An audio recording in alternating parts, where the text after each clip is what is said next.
오늘 하나님께서 우리에게 주실 말씀은 사사기 8장 29절에서 31절 말씀입니다. 사사기 8장 29절에서 31절 말씀. 요아스의 아들 여룹바알이 돌아가서 자기 집에 거주하였는데 기드온이 아내가 많으므로 그의 몸에서 나온 아들이 70명이었고 세겜에 있는 그의 첩도 아들을 낳았으므로 그 이름을 아비멜렉이라 하였더라. 요아스의 아들 기드온이 나이가 많아 죽음에 아비에셀 사람의 오브라에 있는 그의 아버지 요아스의 묘실에 장사되었더라. 아멘. 상행하요라고 하는 고사성어가 있습니다. 인물이 맑아야 아랫물도 맑다라고 하는 뜻이죠. 즉 윗사람이 하는 대로 아랫사람이 그대로 모방한다라고 하는 말입니다. 오늘 본문이 이런 내용입니다. 아버지 기드온의 삶과 신앙의 발자취를 보면은 정상적인 사람이 삶을 살지 않았던 것을 우리는 성경에서 볼 수가 있습니다. 그러다 보니 그의 아들 아비멜렉 역시 그렇게 바른 생활을 했던 사람이 아니다라고 하는 것이죠. 여기서 우리는 기드온과 아비멜렉의 이제 이런 삶을 통해서 볼 때 서로 닮지 않았지만 그러나 또 서로 닮은 이런 공통점이 있는 것을 알게 됩니다. 두 사람 모두 이스라엘의 지도자였다라고 하는 것이죠.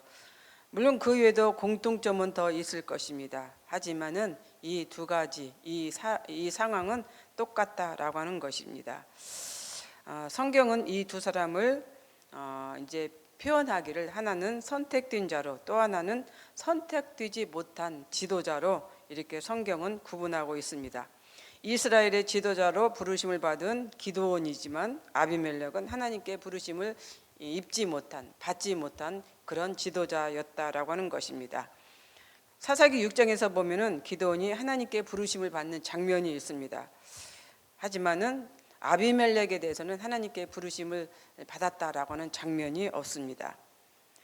그래서 이렇게 볼 때 기드온은 하나님께 부르심을 받아서 이스라엘의 사사가 되었지만은 아비멜렉은 부르심을 얻지 못한 그런 사람으로서 이스라엘의 지도자가 되었다라고 하는 것이죠.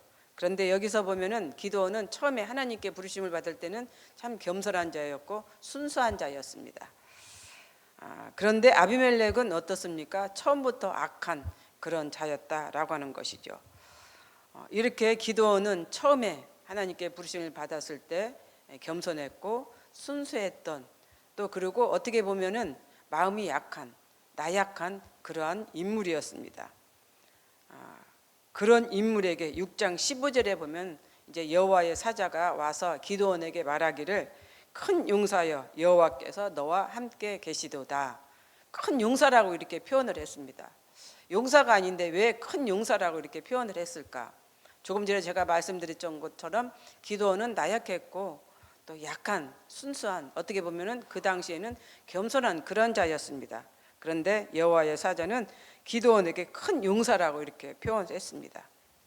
근데 이 단어에서 우리가 이제 생각해 보아야 할 이제 문제가 있다라고 하는 것이죠. 용사라는 단어에서 알 수 있듯이 기드온은 용사가 아니었던 것입니다. 그런데 이렇게 용사라고 부른 의미는 하나님께서 앞으로 기드온에게 너가 용사처럼 그렇게 살게 해주시겠다라고 하는 그런 뜻이 담겨 있는 것입니다.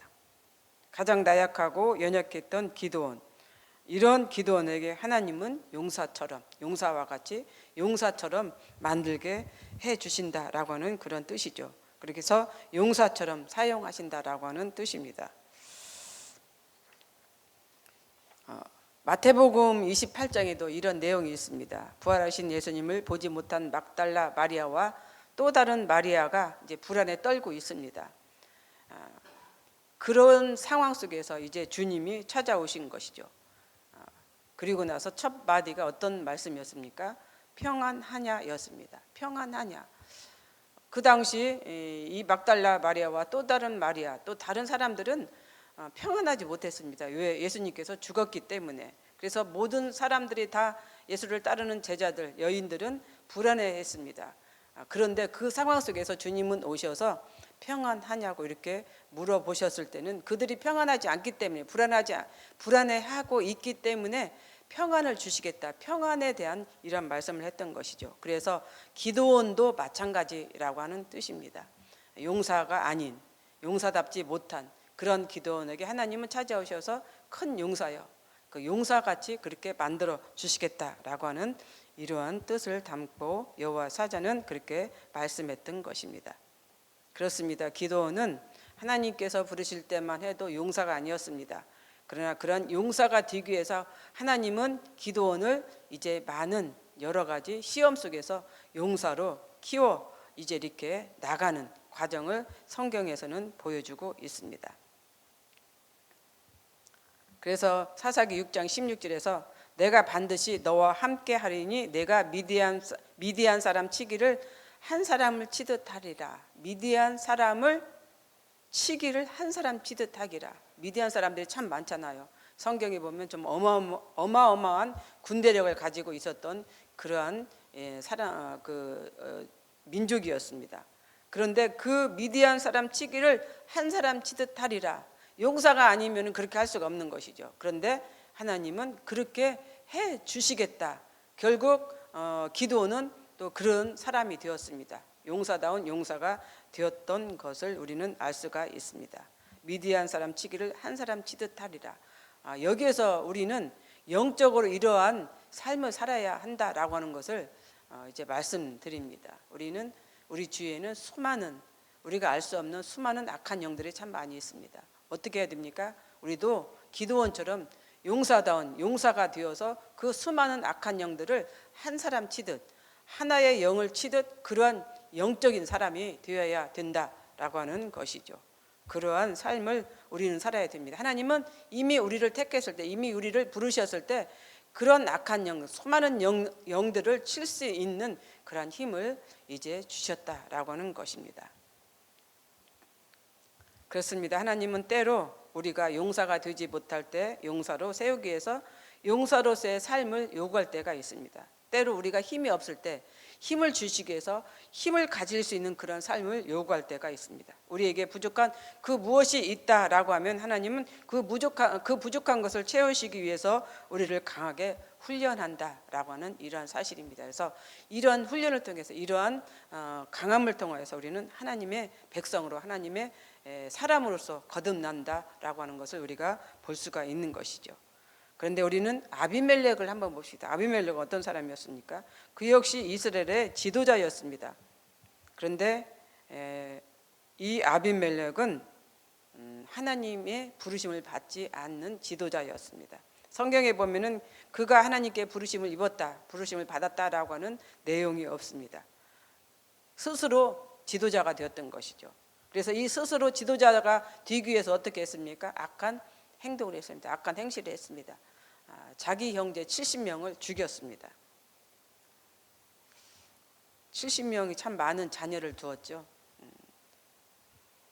예전에 인도에서 가장 자식이 많은 이제 사람이 기네스북에 올렸는데 자식이 180 몇 명이었더라고요. 그 당시만 하더라도. 근데 그 분이 몇 년 전에 돌아가셨습니다. 근데 이렇게 70명의 자녀를 둔 기도원. 그러다 보니 아마 형제들끼리 권력 다툼이 제가 볼 때는 있었을 것 같습니다. 대단했을 것 같습니다. 이렇게 하나님의 부르심이 없는 이제 아비멜렉은 스스로 지도자가 되기 위해서 그 형제들을 죽였습니다. 근데 어떻게 보면 아비멜렉은 첩의 자식이죠. 이 첩의 자식으로서 아마 살다 보니 정실부인에서 난 자녀들에게 여러 가지 그 수치나 또 핍박이나 이런 것들 당하지 않았을까 이런 생각을 해보게 됩니다. 그런데 어떻게 보면은 같은 정실 부인으로서 삶을 이게 기도원과 같이 그 많은 부인들과 같이 그렇게 살지는 않았던 것 같습니다. 여기서 보면은 그 첩을 세겜 여인이라고 이렇게 표현했던 걸 보면은 세겜 여인이지만 그럼에도 불구하고 세겜에서 살았다라고 하는 것을 우리가 알 수가 있는 것이죠. 그런데 어떤 주석은 이렇게 말을 합니다. 이 기드온이 자신의 욕망을 채우기 위해서 지역마다 첩을 두지 않았을까. 그래서 이 아비멜렉의 어머니도 그런 그 상황 속에서 세겜에서 살고 있지 않았을까. 이런 이제 주석에서 표현하는 것도 제가 보았습니다. 그렇습니다. 아비멜렉은 자신이 이스라엘의 지도자가 되기 위해서 살인을 했고 형제 70명을 죽였습니다. 그런데 이렇게 피비린내 나는 싸움 속에서 그가 이제 이스라엘의 지도자가 된 기간이 몇 년입니까? 고작 3년입니다. 이 3년을 살기 위해서 3년의 지도자로 이제 살기 위해서 아비멜렉은 자기 형제들을 이렇게 죽였던 것을 우리는 보게 되는 것이죠. 한치 앞을 알 수 없는, 볼 수 없는 그런 상황 속에서 그 3년을 위해서 이런 못된 행동을 했던 아비멜렉의 모습을 우리는 생각해 봅니다. 근데 이제 여기에서 우리가 또 특이한 상황이 있습니다. 하나님께 부르심을 받은 기드온은 하나님께서 여호와의 영을 보내주셨습니다. 그런데 아비멜렉에는 어떤 걸 보내주셨을까요? 악한 영을 보내주셨습니다. 9장 23절에 보면은 하나님께서 아비멜렉에게 무엇인가를 보냅니다. 그런데 그 무엇인가가 무엇냐면은 악한 영이었습니다. 악한 영을 보내셔서 세겜 사람들이 아비멜렉을 배반하게 되었던 것이죠. 아비멜렉이 누구의 등을 얻고 지도자가 되었습니까? 세겜 사람들의 그 등을 얻고 지도자가 되었던 것이에요. 그런데 하나님은 악한 영을 그 세겜 사람들에게 보내서 그 세겜 사람들이 다시 아비멜렉을 이제 배반하게 했던 것입니다. 배신하게 했던 것이죠. 그래서 결국 아비멜렉이 이제 죽게 됩니다. 어떤 죽음을 맞이할까요? 고작 여인에게서 맷돌에 맞아서 죽는 이런 비극을 맞게 된다라고 하는 것입니다. 참 수치스러운 죽음이죠. 여인에게서 죽었을 뿐만 아니라 여인에 의해서 죽음을 맞이했을 뿐만 아니라 그 여인이 던진 맷돌에 의해서 죽었다라고 하는. 그래서 보면은 성경에 자기 곁에 있는 병사에게 나를 창으로 찔러서 죽여라라고 이렇게 표현을 합니다. 말을 합니다. 왜냐하면은 여인에게서 죽었다라고 하면은 그것만큼 수치스러운 일이 없기 때문에 아마 그런 행동을 했던 것 같습니다. 이런 상황을 보면서 우리가 또 기억해야 할 것은 하나님은 성령의 선물을 우리에게 주시지만은 때로는 우리에게도 악한 영을 주실 때가 있다라고 하는 그런 사실이에요. 되도록이 아니라 우리는 성령의 선물을 받고 살아야겠죠. 악한 영의 선물을 받으면 안 된다라고 하는 것입니다. 기드온에게는 하나님께서 하나님의 여호와의 영을 보내주셨지만 아비멜렉은 하나님께서 악한 영을 보내주셨습니다. 우리가 살다 보면은 성령의 선물도 받게 되지만 때로는 악한 영의 또 지배를 받게 될 때가 있습니다. 이럴 때 우리는 어떻게 됩니까? 물리칠 수 있는 그 힘을 가져야겠죠. 그래서 우리는 여호와께서 보내주신 그 성령의 선물을 받을 수 있는 우리가 되었으면 좋겠습니다. 결국 악한 영을 선물로 받은 아비멜렉의 최후는 여인의 맷돌에 의해서 죽음을 맞는 이 비극적인 이제 죽음을 맞이합니다. 그렇다면 이런 비극이 왜 일어났을까? 이런 이유가 무엇일까? 처음에 말씀드린 대로 상행하여, 즉 인물이 맑아야 아랫물도 맑다라고 하는 것이죠. 아버지 기드온의 행실이 어땠습니까? 처음에는 참 겸손하고 약하고 그런 낮은 자세로 살았습니다. 그런데 뒤에 가보면은 기드온도 여호와의 영을 보내신, 그래서 여호와의 영이 임한 기드온도 뒤에 가면은 어떤 삶을 살았습니까? 첫째는 이스라엘 백성들에게 우상을 숭배할 수 있는 이 빌미를 제공을 하게 됩니다. 전쟁에서 얻은 노획물을 갖다가 어떻게 합니까? 에봇을 만들었잖아요. 그래서 그 에봇이 이제 이스라엘 백성들 하여금 우상 숭배하는 그런 빌미를 제공했다라고 하는 그런 것이죠. 두 번째로는 가정사입니다. 개인적인 삶. 아내를 많이 두었죠. 그래서 70명의 아들을 두었고 그 70명의 아들을 두다 보니까 그 아들 속에서 이런 비극적인 아비멜렉 같은 사람이 나왔다라고 하는 그런 것입니다. 그렇습니다. 우리 부모의 우리 윗사람으로서의 우리의 삶 또 행동 이런 모습들이 우리 자라나는 다음 세대에 영향을 끼친다라고 하는 것을 생각해 볼 때 우선 나부터 우리 모두가 후손들에게 좋은 것을 남길 수 있는 그러한 부모들 또 성도들 삶이 되어야 된다라고 하는 것을 오늘 여기서 말씀해 주고 있습니다. 우리의 삶이 정말 맑은 그런 삶을 살아갈 수 있는 우리 모두가 되었으면 좋겠습니다. 기도하겠습니다. 거룩하시고 사랑이 많으신 하나님 참 감사합니다. 오늘 말씀을 다시 한번 생각해 보면서 우리 성도로서의 삶을 어떻게 살아가야 할지 이제 생각하고 기도하는 저희들이 되게 하여 주시옵소서. 우리 자라나는 후손들 또 다음 세대들에게 귀한 신앙의 뿌리를 남길 수 있는 그런 삶을 살아야 합니다. 그런 삶을 살게 하여 주시고 또 개인적으로는 자신부터의 아름다운 삶 또 깨끗한 삶 그런 삶을 통해서 우리 자손들이 본을 받는 그러한 삶이 되도록 은총을 베풀어 주옵소서. 그렇게 살아갈 수 있도록 늘 우리 마음가짐 하나님께서 우리를 처음 부르셨을 때 그 첫사랑 첫 마음을 가질 수 있는 저희들이 되게 하여 주옵소서. 감사를 드리며 예수님 이름으로 기도드립니다.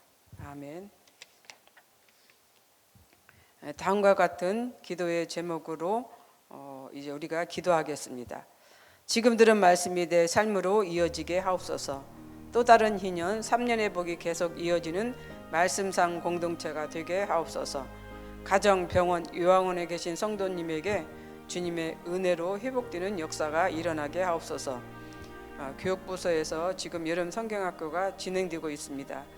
하나님의 놀라운 축복이 임하게 해주시고 또 단기 선교를 준비하는 선교팀들에게 하나님의 은혜가 있게 하여 주옵소서.